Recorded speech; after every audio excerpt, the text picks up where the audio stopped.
আমরা দাঁড়িয়েছিল এই সংগঠনের পক্ষ থেকে এই প্রতীকী প্রোগ্রাম আমরা করতেছি।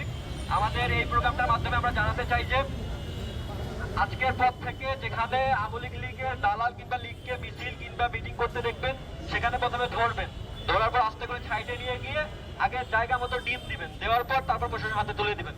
আমরা এই জিনিসটা বলার জন্য আছে আজকে এই প্রোগ্রামটা।